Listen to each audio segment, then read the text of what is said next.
Assalamualaikum warahmatullahi wabarakatuh. Selamat malam teman-teman semua yang saya hormati, dosen pengampu mata kuliah penilaian status gizi, Ibu Risti Rosmiati dan teman-teman sekalian. Di sini kami akan mempresentasikan hasil dari jurnal kami yang berjudul Dietary Assessment Metode SQ FFQ. Adapun kami anggota kelompoknya adalah saya sendiri, Esi Sofia Marbun selaku moderator, Andini Aisyah dan Nabila Putri, Juwana Mutiara, Fadila Wahyuni, dan Raini Timasari sebagai pemateri. Baiklah, di sini saya akan membacakan abstrak dari jurnal kami, yaitu salah satu metode yang digunakan dalam penentuan status gizi perseorangan atau kelompok adalah survei konsumsi makanan atau dietary assessment.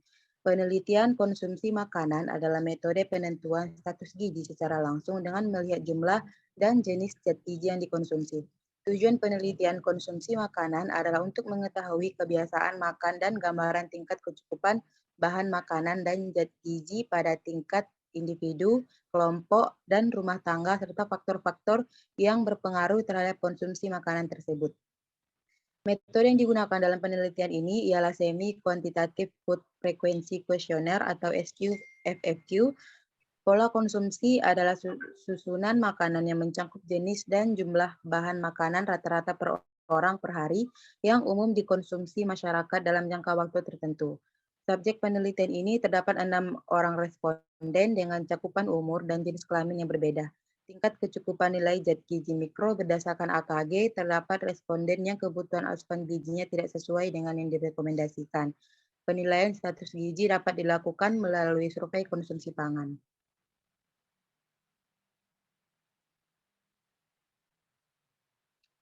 Di sini saya akan membacakan bagian pendahuluan pada jurnal kami. Salah satu metode yang digunakan dalam penentuan status gizi perseorangan atau kelompok adalah survei konsumsi makan atau dietary assessment. Penilaian konsumsi makanan adalah metode penentuan status gizi secara langsung dengan melihat jumlah dan jenis zat gizi yang dikonsumsi. Tujuan penelitian konsumsi makanan adalah untuk mengetahui kebiasaan makan dan gambaran tingkat kecukupan bahan makanan dan zat gizi pada tingkat individu, kelompok, dan rumah tangga, serta faktor-faktor yang berpengaruh terhadap konsumsi makanan tersebut. Selanjutnya ke metode. Nah, di sini adapun metode penelitian pada jurnal kami, yaitu metode survei konsumsi pangan, salah satunya adalah Semi-Quantitative Food Frequency Questionnaire atau SQ-FFQ. SQ-FFQ adalah metode yang digunakan untuk memperoleh data tentang frekuensi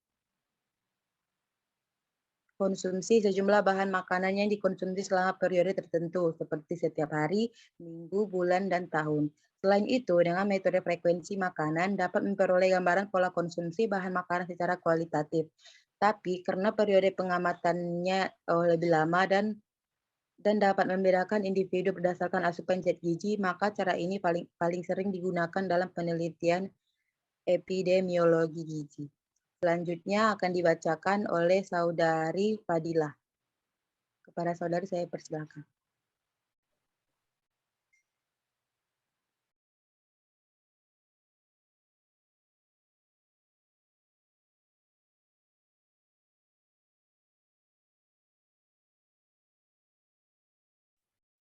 Baiklah, saya akan menjelaskan mengenai frekuensi pangan responden per subjek.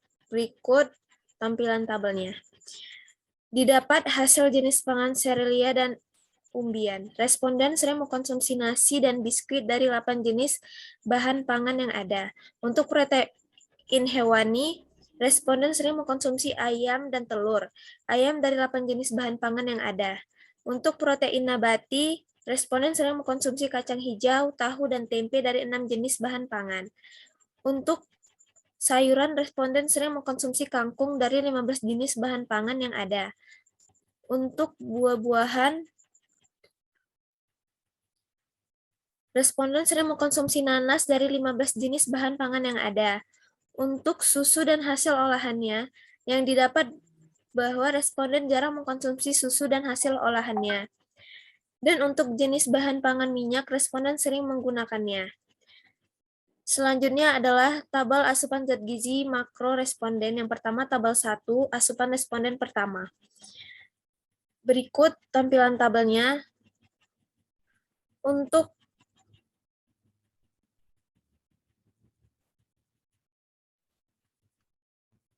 Untuk responden 1 berumur 32 tahun memiliki total asupan energi 1.128,65 kilokalori atau 50,16%. Untuk karbohidrat 160,2 gram atau 44,5%.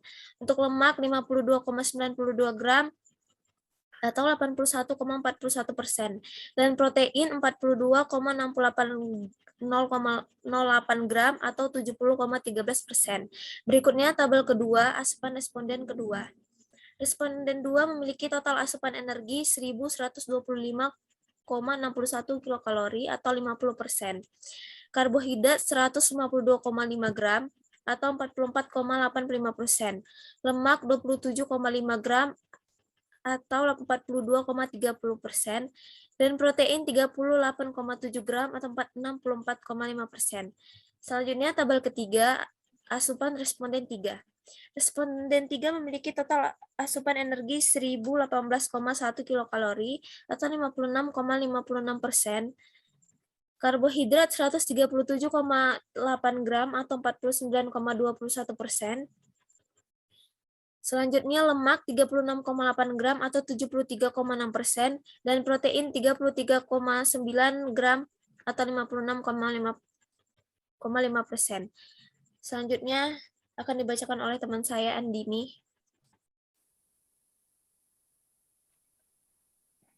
Pada tabel 4, asupan keempat. Responden 4 memiliki asupan energi 704,6 kilokalori atau 79,28%. Karbohidrat 224 gram atau 62,47%. Lemak 77,8 gram atau 129,67%. Dan protein 44 gram atau 73,33%. Asupan responden 5.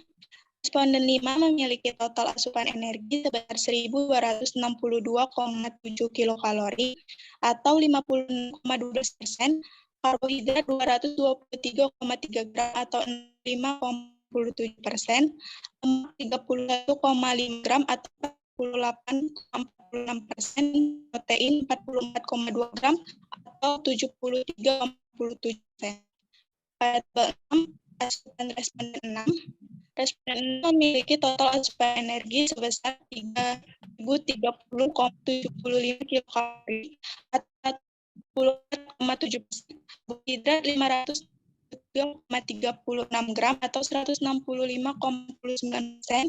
Lemak 138,1 gram atau 212,66%, dan protein 118,8 gram atau 197,8%. Pada tabel 3, kami menjelaskan tingkat kecukupan energi dan gizi makro per subjek. Dari tabel di atas didapat dari tingkat kecukupan energi dan zat gizi makro pada energi rata-rata 3,3%, tingkat kecukupan karbohidrat rata-rata 83,3%, tingkat kecukupan protein rata-rata 46,6%, dan tingkat kecukupan lemak rata-rata 3,3%.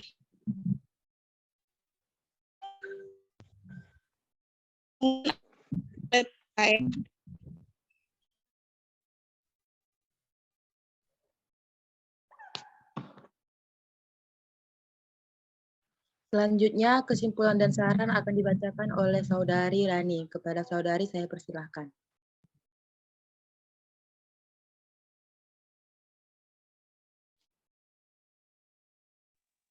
Terima kasih kepada moderator.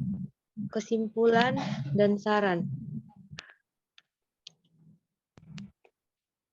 SQFFQ merupakan metode frekuensi makanan yang telah dimodifikasi dengan memperkirakan atau estimasi URT dalam gram.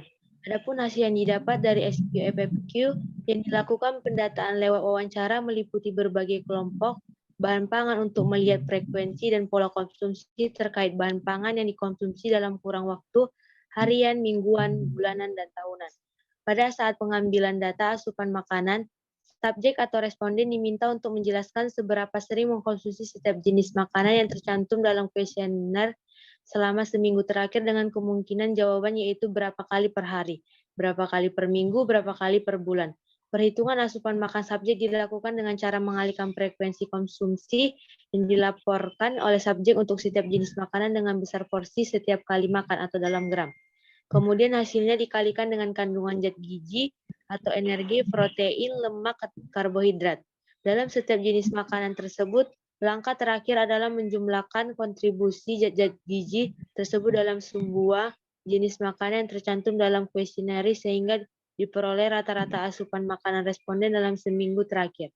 Adapun saran yang dapat diberikan yaitu sebaiknya responden lebih memperhatikan asupan energi, karbohidrat, protein, dan asupan pada lemak agar tidak terjadi masalah atau penyakit yang tidak diharapkan. Selanjutnya saya kembalikan kepada moderator. Baiklah, sekian presentasi dari kelompok kami. Jika ada kata yang salah, kami mohon maaf. Saya moderator berserta anggota kelompok yang lain pamit undur diri. Assalamualaikum warahmatullahi wabarakatuh.